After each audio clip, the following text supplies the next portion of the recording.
we spotted an advertisement to say that the cottage was coming up for auction.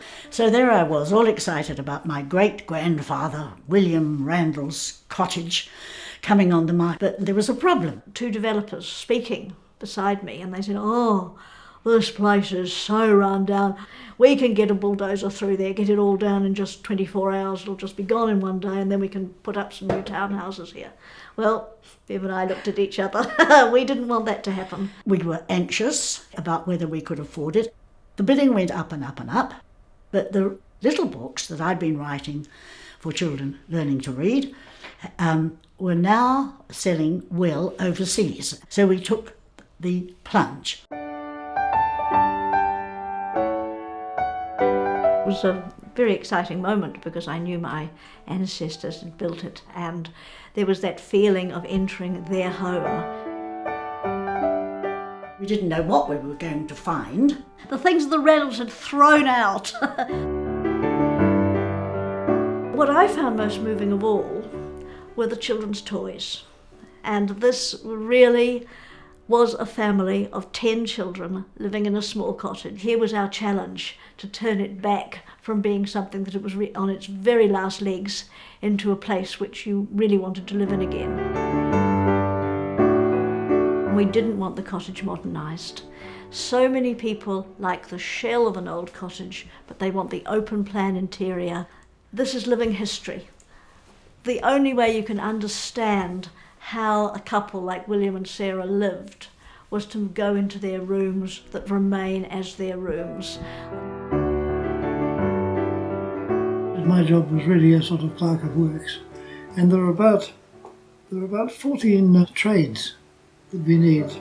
Repilers, drain layers, builders, plumbers, electricians, plasterers and bricklayers, roofers. We had to undo some of the things that my grandfather had done.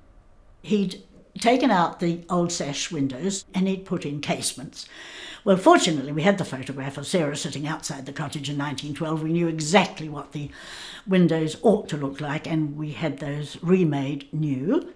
Most of the internal doors had been replaced by those of 1915. So Hugh and I had the problem of what could we do to get some genuine doors. So we went to every recycling yard between here and Whanganui. Had to go to Whanganui in order to get the whole 7 doors. Stacked them on the roof of our car, and brought them all back, and very quickly had them screwed in place. They're not doors that were originally in this cottage, but they were exactly right for period. It was a piece of luck where I saw the article and immediately the thought came to me.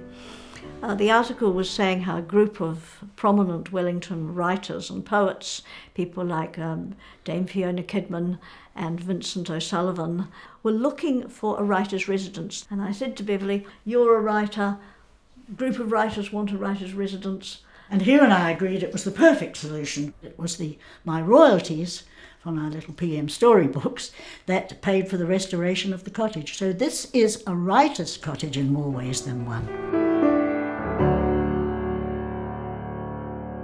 It's been going for almost 20 years, and we have had 38 writers from New Zealand and France. Playwrights, novelists, poets, biographers from France and New Zealand. A wonderful array of fantastic people.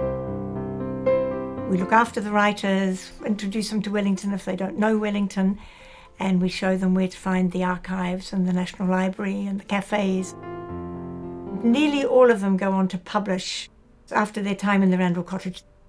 I think it's got a very special atmosphere, and writers, when they come here, they feel it. It's quiet, it's quite private, everything is taken care of, so it frees them up to focus on their writing. Almost without exception, the writers have loved staying in this cottage.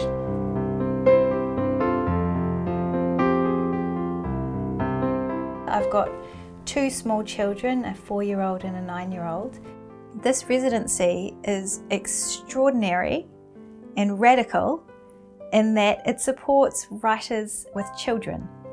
The ability to bring my family with me is really the deciding factor as to whether I could accept the residency or not.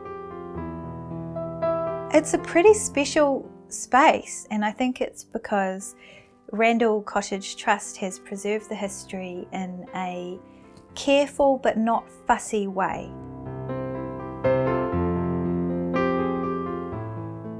When we first moved here as a family, my young children were obsessed with the history of this place.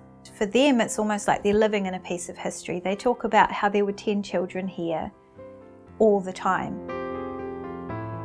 What has also really affected me is the living heritage of the last 30 years of writers working here.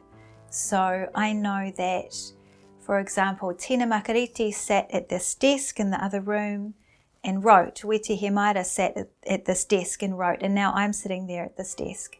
And somehow the knowledge of the writers that have produced these amazing works, having come before me, really is truly quite inspiring.